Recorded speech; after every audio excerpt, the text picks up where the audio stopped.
Hello friends, welcome to session. I am Anmol. देखिए, जैसा कि आपको पता है कि हम कॉन्ग्रुएंसी ऑफ ट्रायंगल्स के बारे में पढ़ रहे थे।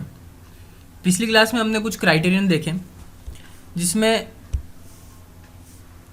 S S S S A S double A S और ए एस ए क्राइटेरियन शामिल थे।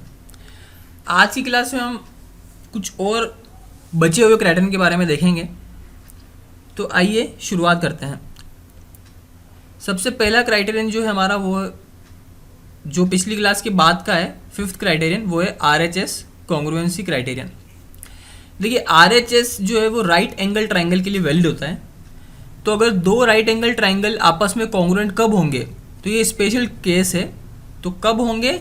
जब RHS बराबर हो। RHS का मतलब क्या होता है? जहाँ पे R का मतलब है राइट एंगल, यानी कि दोनों में एक एंगल राइट एंगल होना चाहिए, यानी 90 डिग्री का होना चाहिए। H का मतलब यहाँ पर है हाइपोटेनियस, दोनों का हाइपोटेनियस जो है वो बराबर होना चाहिए, यानी कर्ण जो है वो बराबर होना चाहिए।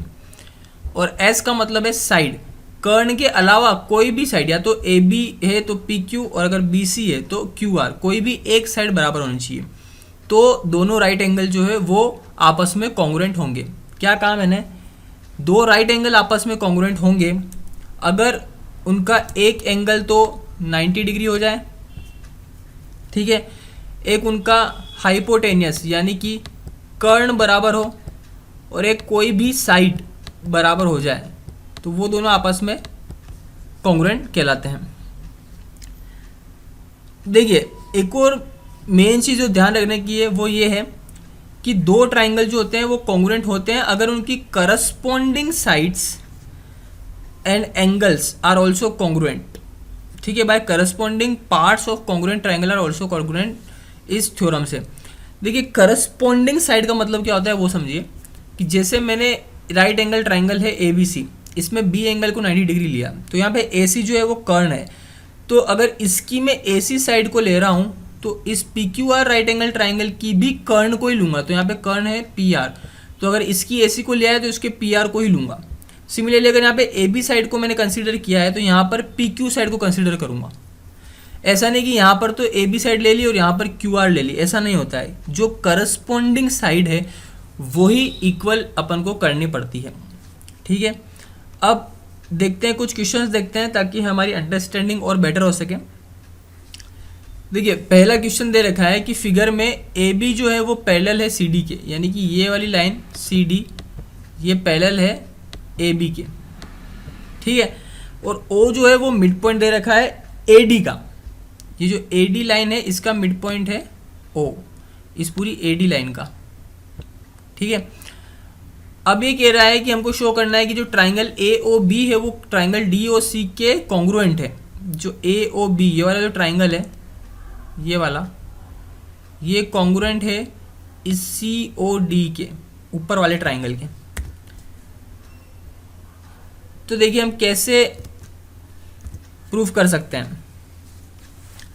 देखिए, सबसे पहली चीज तो O जो है मिड पॉइंट दे रखा है, मतलब कि ये OD और ये AO ये दोनों लाइन जो होगी बराबर होगी क्योंकि O मिड पॉइंट है, ठीक है। यानी ट्राइंगल AOB के अंदर AO लाइन और ट्राइंगल COD के अंदर OD लाइन आपस में बराबर होगी। पहली चीज, एक साइड बराबर होगी दोनों ट्राइंगल की। दूसरा, क्योंकि ये दोनों पैरेलल दे रखा था अपन को, CD और AB पैरेलल दे रखा था, और पैरेलल लाइन को अगर कोई आपस में काट रही इस तरीके से, तो ये जो शीर्षाभिमुख कोण बन रहे हैं ये आपस में बराबर होंगे। तो ये वाले कोण जो है COD और AOB आपस में बराबर हो गए, ठीक है। और एक और चीज क्या है? एक और चीज ये है कि जो कोण BAO है, क्योंकि ये पैरेलल लाइन है, तो ये वाला देखिए Z बन रहा है एकांतर कोण। जो BAO एंगल है वो CDO एंगल के बराबर होगा। तो यहीं पे लिख रखा है, देखो, BAO CDO के बराबर कर दिया, ठीक है। BAO ये वाला एंगल CDO इस एंगल के बराबर कर दिया, क्योंकि यहाँ पर क्या बन रहा है, Z बन रहा है इस तरीके का। तो ये वाला एंगल और ये वाला एंगल आपस में बराबर होगा। उसके बाद AO बराबर OD कर दिया, क्योंकि ये O जो है मिड पॉइंट है AD लाइन का। और तीसरा क्या प्रूफ किया मैंने? जो AOB है वो DOC के बराबर है, यानी ये वाला एंगल जो है इसके बराबर है। देखिए, ये दो लाइन अगर आपस में काटती है तो ये वाला एंगल बराबर होते हैं आपस में, और सिमिलरली ये वाला एंगल जो है वो इसके बराबर होगा, ये हमको पता है, तो ये यहाँ से बराबर हो गया। तो इससे प्रूफ होता है कि जो ट्राइंगल AOB है वो DOC के बराबर होगा। ठीक है, अब बात करते हैं, एक और चीज़ प्रूफ करनी है कि O जो है वो BC का भी मिड पॉइंट है, ये भी प्रूफ करना है मेरे को। अब क्योंकि ये दोनों ट्राइंगल आपस में कॉन्ग्रुएंट है तो इनकी हर साइड और हर एंगल बराबर होगा, तो OB बराबर हो जाएगा OC के, क्योंकि ये दोनों ट्राइंगल कॉन्ग्रुएंट प्रूफ हो गए। तो OB बराबर OC है, मतलब कि O जो है वो मिड पॉइंट है BC का। कितना सिंपल था देखिए। ठीक है, कुछ नहीं किया मैंने, सबसे पहले मैंने एक तो वर्टिकली अपोजिट एंगल को बराबर किया, शीर्षाभिमुख कोण को बराबर किया, उसके बाद अल्टरनेट इंटीरियर एंगल्स को बराबर किया, एकांतर कोणों को बराबर किया, और एक साइड बराबर अपने आप दे रखी थी। तो कौन सा क्राइटेरियन यूज हुआ है यहाँ पे? ASA, 2 एंगल और एक side, corresponding side, ASA criterion use हुआ है यहाँ पे। ASA 2 एंगल और उनके बीच की साइड मैंने ले ली, ये वाली बीच की साइड और ये 2 एंगल, इससे ये प्रूफ हो जाता है कि ये जो है कॉन्ग्रुएंट है। नेक्स्ट क्वेश्चन देखते हैं हम। देखिए, in the given figure AD जो है वो BC आर इक्वल, यानी कि AD ये वाली लाइन और BC ये वाली लाइन इक्वल है, perpendicular to a line segment AB। ये एक AB लाइन सेगमेंट है, इसके ऊपर परपेंडिकुलर है ये दोनों lines. Show that CD bisect AB, मेरे को शो करना है कि जो CD है, ये वाली जो लाइन है पूरी, ये इस AB लाइन को बाइसेक्ट कर रही है, यानी कि बेसिकली ये कहना चाह रहा है कि OD जो है वो इक्वल से CD bisect AB, sorry CD AB को बाइसेक्ट कर रहा है, मतलब ये कहना चाह रहा है कि OB जो है वो इक्वल से OA के, ये मेरे को प्रूफ करना है। ठीक है, देखिए यहाँ पर 90 डिग्री एंगल बन रहा है, क्योंकि ये परपेंडिकुलर दे रखा है, 90 डिग्री बन रहा है, मतलब कहीं ना कहीं RHS क्राइटेरियन यूज हो रहा होगा। अगर RHS यूज नहीं हो रहा है तो भी दूसरे क्राइटेरियन तो है ही है। हम देखते हैं यहाँ पे क्या यूज हो रहा है। देखिए, एक तो दोनों में 90 डिग्री एंगल है, पहले देखते हैं RHS यूज हो रहा है कि नहीं हो रहा है, पहले हम ये प्रूफ कोशिश करते हैं। एक तो 90 डिग्री एंगल दोनों में कॉमन है, यहाँ पर भी कॉमन है, यहाँ पर भी कॉमन है। ठीक है, एक ये साइड दे रखी है, AD जो है वो BC के इक्वल है, साइड भी कॉमन हो गई। और एक और यहाँ पर जो है OC जो है वो OD के बराबर है, ये हमको नहीं पता है, ये हमको नहीं दिया हुआ है, क्योंकि राइट एंगल में एक हाइपोटेन्यूज भी आना चाहिए। ठीक है, हमको प्रूफ करना है कि CD जो है AB को बाइसेक्ट कर रहा है, पर हमको दिया हुआ नहीं है कि CO और OD बराबर है कि नहीं। तो हम यहाँ पे RHS क्राइटेरियन तो यूज़ नहीं कर सकते हैं। अब क्या यूज़ कर सकते हैं वो देखते हैं। देखिए, यहाँ पर 90 डिग्री बराबर है, यानी एक एंगल बराबर है। ठीक है, एक साइड भी बराबर है, इतना तो अपन को पता ही है। अब देखिए, ये दोनों लाइन जो है ना, ये पैरेलल है। ठीक है, इक्वल है, और कोई भी लाइन, देखिए कोई भी लाइन अगर 2 लाइनें किसी एक लाइन पे परपेंडिकुलर होती है तो वो दोनों आपस में पैरेलल होती है। तो ये जो BC और AD लाइंस जो है ये AB लाइन पे परपेंडिकुलर है, तो ये दोनों आपस में पैरेलल भी हो जाएगी। अब पैरेलल है तो ये जो है शीर्षाभिमुख कोण बनाएगी। ठीक है, क्योंकि इस तरीके से वर्टिकली अपोजिट एंगल यहाँ पे बन जाएगा, क्योंकि पैरेलल लाइंस दे रखी है। तो ये वाला एंगल जो है ये इस एंगल के बराबर हो गया, और इसके बराबर हुआ तो AAS क्राइटेरियन से मैंने प्रूफ कर दिया कि ये दोनों ट्राइंगल जो है, ये वाला ट्राइंगल और ये वाला ट्राइंगल आपस में कॉन्ग्रुएंट है, और कॉन्ग्रुएंट है तो इनकी हर चीज़ बराबर होगी, यानी कि AO जो है वो OB के बराबर भी होगा, यानी कि जो CD है वो बाइसेक्ट कर रहा है AB को, ये प्रूफ हो गया। ठीक है, अगर यहाँ पर ऐसा दिया होता कि CO बराबर OD, यानी O जो है वो CD का मिड पॉइंट है, ऐसा अगर कह देता क्वेश्चन में, तो RHS क्राइटेरियन से ये प्रूफ हो जाता कि ये दोनों ट्राइंगल जो है कॉन्ग्रुएंट है, और फिर अपन आराम से प्रूफ कर सकते हैं कि अगर O CD का मिड पॉइंट है तो O AB का भी मिड पॉइंट है, अगर ऐसा दिया होता तो। ठीक है, नेक्स्ट क्वेश्चन की बात करते हैं। थर्ड क्वेश्चन क्या कह रहा है, देखिए, in the given figure 2 parallel lines L and M are intersect by 2 parallel lines P and Q। देखिए, ये दो आपस में पैरेलल है, L और M, और P और Q ये दोनों आपस में पैरेलल है और ये इंटरसेक्ट कर रही है। ठीक है, तो हमको शो करना है कि ABC ट्राइंगल जो है, यानी कि ये वाला ट्राइंगल जो है ABC, ये कॉन्ग्रुएंट है CDA के, इस ट्राइंगल के कॉन्ग्रुएंट है। ठीक है, ये हमको शो करना है। ठीक है, कैसे शो कर सकते हैं इसको? हम शो कर सकते हैं, देखिए ट्राइंगल में ही देख रहे हैं हम, क्योंकि L और M पैरेलल लाइंस है, तो ये वाला एंगल इस वाले एंगल के बराबर हो जाएगा। देखिए, Z बन रहा है उल्टा, इस तरीके से Z बन रहा है। ठीक है, उसके बाद इस तरीके से जेड बन रहा है उल्टा, ठीक है। एक और चीज़, ये वाली लाइन पी क्यू भी आपस में पैरेलल है, तो ये वाला एंगल जो है, कौन सा वाला एंगल, ये वाला एंगल इसके बराबर हो जाएगा।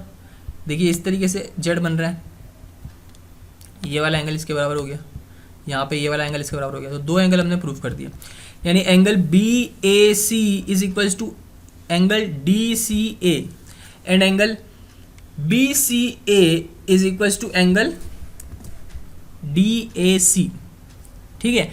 और क्या चीज़ कॉमन है इसके अंदर, ये जो ए सी लाइन है ना, ये दोनों ट्राइंगल के अंदर आ रही है, तो ए सी लाइन कॉमन है। तो क्या ए एस ए क्राइटेरियन से मैंने प्रूफ कर दिया, ए एस ए क्राइटेरियन से, कि ये दोनों ट्राइंगल जो है आपस में कॉन्ग्रुएंट है, क्योंकि दो एंगल ए, ये साइड इनके बीच वाली, और एस और ए एस ए क्राइटेरियन से ये प्रूफ हो जाता है, ठीक है। अगले एक और क्वेश्चन देखते हैं। AD is an altitude of an isosceles triangle ABC। जो AD है ना, AD वो क्या है, एल्टीट्यूड है, और वो आइसोस्केलस ट्राइंगल का एल्टीट्यूड है, ठीक है। In which AB is equals to AC, जो AB है वो इक्वल है AC के, और ये AD जो है ये एल्टीट्यूड है, यानी कि 90 डिग्री पे ये जाएगा, एल्टीट्यूड है मतलब, ठीक है। शो करना है कि AD बाइसेक्ट्स BC, और AD बाइसेक्ट करेगा कोण A को भी, ये मेरे को शो करना है। देखिए एक चीज़ ध्यान रखना आप हमेशा, कि ये मैंने ट्राइंगल में भी बता रखी है आपको पहले, बट मैं एक और बता देता हूँ कि जब इक्विलेटरल ट्राइंगल की बात आती है, इक्विलेटरल ट्राइंगल, जैसे कोई ये इक्विलेटरल ट्राइंगल है, समबाहु त्रिभुज ABC, तो समबाहु त्रिभुज के अंदर जो लाइन मीडियन होती है वही लाइन एंगल बाइसेक्टर भी होगी, वही लाइन एल्टीट्यूड भी होगी, यानी वही लाइन सब कुछ होती है, ठीक है। आइसोस्केलस ट्राइंगल के अंदर भी जो आइसोस्केलस साइड है, यानी कि ये यहाँ पे AB और AC आइसोस्केलस साइड है, इक्वल साइड है, उन इक्वल साइड के मीटिंग पॉइंट पे जो एंगल है वहाँ से जो लाइन निकलेगी वही लाइन एल्टीट्यूड भी होगी, मीडियन भी होगी, एंगल बाइसेक्टर भी होगी, सभी होगी। यानी कि अगर ये एल्टीट्यूड है तो ये एंगल बाइसेक्टर भी होगी, मतलब इस एंगल को भी बराबर डिवाइड करेगी, और ये मीडियन भी होगी, यानी कि सामने वाली साइड को बराबर पार्ट्स में डिवाइड करेगी, ठीक है। तो ये ही हमको प्रूफ करना है। अब इसको प्रूफ कैसे करते हैं वो देखते हैं। तो प्रूफ करने के लिए अपने पास तरीका है कॉन्ग्रुएंसी का। देखिए मैं ट्राइंगल ABD और ACD की बात करता हूँ। ये एंगल 90 डिग्री दे रखा है, तो ये वाला एंगल भी 90 डिग्री होगा। क्यों होगा? क्योंकि ये एक स्ट्रेट लाइन है, और स्ट्रेट लाइन पे बने एंगल जो होते हैं 90 डिग्री होते हैं। तो यहाँ पे दो एंगल है, दोनों का सम 180 होगा, यानी कि दोनों आपस में 90 हो जाएंगे। एक 90 दे रखा है, दूसरा अपने आप 90 हो जाएगा, ठीक है। तो ये 90 था, तो ये भी 90 हो गया। एक एंगल मेरा बराबर आ गया। एक साइड बराबर दे रखी है, AB जो है वो AC के बराबर दे रखा है, ठीक है। और ये AD साइड जो है कॉमन है दोनों में। तो किससे प्रूफ हो रहा है? ये RHS से प्रूफ हो रहा है। यहाँ पे RHS लग रहा है। कैसे लग रहा है? 90 डिग्री है, तो ये हाइपोटेनियस हो गया, इधर भी हाइपोटेनियस हो गया, तो राइट एंगल, तो ये रहा हाइपोटेनियस, और एक साइड ये वाली कॉमन है। तो RHS से ये प्रूफ होता है कि ये दोनों ट्राइंगल कॉन्ग्रुएंट है। अब ये दोनों ट्राइंगल कॉन्ग्रुएंट है, तो जो BD होगा वो बराबर होगा DC के, ठीक है। यानी कि हम कह सकते हैं AD जो है वो बाइसेक्ट कर रहा है किसको? AD जो है वो बाइसेक्ट कर रहा है BC को। अब एक और चीज़ प्रूफ करनी है कि AD जो है वो एंगल A का भी बाइसेक्टर है। तो भाई ये दोनों ट्राइंगल अगर कॉन्ग्रुएंट है तो BAD जो एंगल है वो CAD के भी तो बराबर होगा, यानी एंगल A जो है वो भी बराबर होगा दोनों साइड के। ये वाला A भी इधर का बराबर हो गया, इधर इसके बराबर। तो AD जो है वो बाइसेक्ट भी कर रहा है एंगल A को। ये इससे प्रूफ होता है, ठीक है। आज के लिए इतना ही रखते हैं, बाकी के क्वेश्चन हम नेक्स्ट क्लास में करेंगे। तो आप मुझे बता सकते हैं आपको सेशन कैसे लग रहे हैं। आप अपना कुछ और टॉपिक भी पढ़ना चाहते हैं वो भी मुझे कमेंट सेक्शन में बता सकते हैं। Thanks for watching.